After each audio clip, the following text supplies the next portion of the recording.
আকাশবাণী আগরতলা। স্থানীয় সংবাদ পড়ছি মনীষা কর্মকার। আজ পবিত্র ঈদুজ্জোহা। মুসলিম ধর্মাবলম্বীদের অন্যতম প্রধান উৎসব হল এই ঈদুজ্জোহা। ঈদ কুরবানির ঈদ নামে এটি পরিচিত। আল্লাহর নামে আত্মত্যাগী এই দিনটির মূল তাৎপর্য। নিজের প্রিয় কিছুকে আল্লাহর নামে কুরবানি করার মধ্য দিয়ে আনন্দের বার্তা নিয়ে অনুষ্ঠিত হয় ঈদুজ্জোহা। গোটা বিশ্ব এবং দেশের সাথে রাজ্যের ধর্মপ্রাণ মুসলিমরা কুরবানি ঈদ পালন করছেন। এদিন সকালে ঈদের নামাজ হবে এবং পরে ধর্মপ্রাণরা বাড়িতে হালাল 4 পায়ের পশু কুরবানি করবেন। সেই কুরবানির অংশ এলাকার গরিব এবং আত্মীয় পরিজনদের মধ্যে বিলি করা হবে। প্রতি বছরের মতো এবারও রাজ্যের ঈদের মূল নামাজ হবে আগরতলা গেদুমিয়া মসজিদে। সকাল 8টায় গেদুমিয়া মসজিদে ঈদের নামাজ পাঠ করাবেন মৌলানা আব্দুল রহমান, সঙ্গে থাকবেন মৌলানা মাইনুল হক। একই সাথে রাজ্যের সর্বত্রই মসজিদ এবং ঈদগাহগুলোতে ঈদের নামাজ আদায় করা হবে। কাঞ্চনজঙ্ঘা এক্সপ্রেসকে বরণ করার প্রস্তুতি শুরু হয়েছে সাবরুমে। ট্রেনটি সাবরুমে এসে পৌঁছলে উলুধ্বনি শঙ্খধ্বনির মাধ্যমে স্থানীয় মানুষজন বরণ করে নেয়ার প্রস্তুতি নিয়েছেন। প্রসঙ্গত, গতকাল সকালে শিয়ালদা স্টেশন থেকে ট্রেনটি সাবরুমের দিকে রওনা হয়েছিল।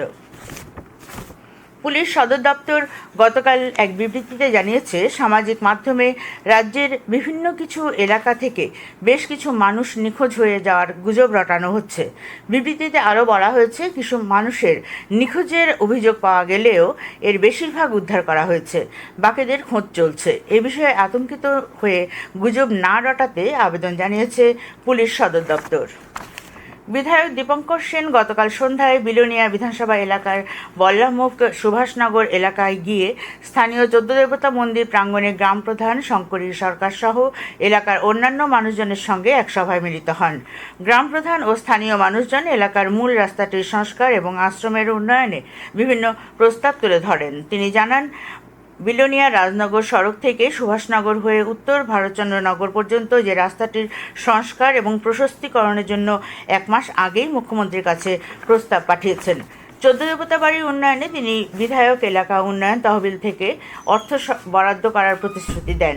এলাকায় ব্যবহারের অযোগ্য পানীয় জল সরবরাহ করা হচ্ছে বলেও বিধায়কের কাছে অভিযোগ করেন স্থানীয় মানুষজন। তিনি বিষয়টি দপ্তরের আধিকারিকদের নজরে নেবেন বলে এলাকার মানুষদের আশ্বস্ত করেন। মানব পাচারে অভিযুক্ত বিলোনিয়া থানার অন্তর্গত মতা স্কুল এলাকা থেকে এক ব্যক্তিকে গতকাল ভোরে গ্রেপ্তার করেছে আগরতলা রেল থানার পুলিশ। থানার ওসি তাপস দাস জানান, গত বছর এনআইটি গুয়াহাটি ব্রাঞ্চ এই ব্যক্তিকে মানব পাচারের অভিযোগে গ্রেপ্তার করেছিল। একই ব্যক্তিকে আগরতলা রেল থানায় মানব পাচারের মামলায় গ্রেপ্তার করা হয়েছে। খয়েরপুর পূর্ব চাম্পামুড়ায় গতকাল state of the art flower মিলের নবনির্মিত ভবনের দ্বারোদ্ঘাটন করা হয়। উপস্থিত ছিলেন খাদ্য ও জনসংবহন দপ্তরের মন্ত্রী সুশান্ত চৌধুরী, বিধায়ক রতন চক্রবর্তী, বিজেপি প্রদেশ সভাপতি রাজীব ভট্টাচার্য সহ অন্যান্যরা। টিএফএ পরিচালিত ঘরোয়া 3য় ডিভিশন লিগ ফুটবল প্রতিযোগিতা আজ থেকে শুরু হচ্ছে। উমাকান্ত মিনি স্টেডিয়ামে বিকেল 3টায় উদ্বোধনী ম্যাচে সরোজ সংঘ খেলবে ইকফাই বিশ্ববিদ্যালয়ের বিরুদ্ধে। মোট 16টি দলকে 2টি গ্রুপে ভাগ করে এই আসর হচ্ছে। উদ্বোধনী অনুষ্ঠানে আগরতলা পুর নিগমের মেয়র দীপক মজুমদার উপস্থিত থাকবেন। বলে পা লাগিয়ে আসরের সূচনা করবেন প্রাক্তন ফুটবলার জন ভট্টাচার্য। ত্রিপুরা ফুটবল অ্যাসোসিয়েশনের নবগঠিত গভর্নিং বডির প্রথম সভা গতকাল সন্ধ্যায় অনুষ্ঠিত হয়। সভাপতি প্রণব সরকারের পৌরোহিত্যে এই সভায় সংস্থার কাজ পরিচালনার জন্য বিভিন্ন সাব কমিটি গঠন করা হয়। এর মধ্যে রয়েছে টিএফের সংবিধান সংশোধন কমিটি, লিগ, নকআউট ও মহিলা committee, Padmajung committee, finance committee ইত্যাদি। সভায় রাজ্য ফুটবলের উন্নয়ন ও প্রসারে গুরুত্ব আরোপ করা হয়। টিএফের সচিব অমিত চৌধুরী এ খবর জানান।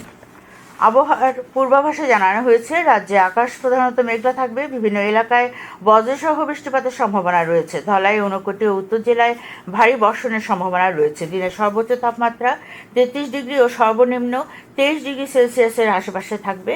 ভোরের সর্বনিম্ন তাপমাত্রা ছিল 23.8 ডিগ্রি সেলসিয়াস।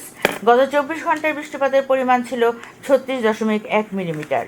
স্থানীয় সংবাদ এখনকার মতো শেষ হলো।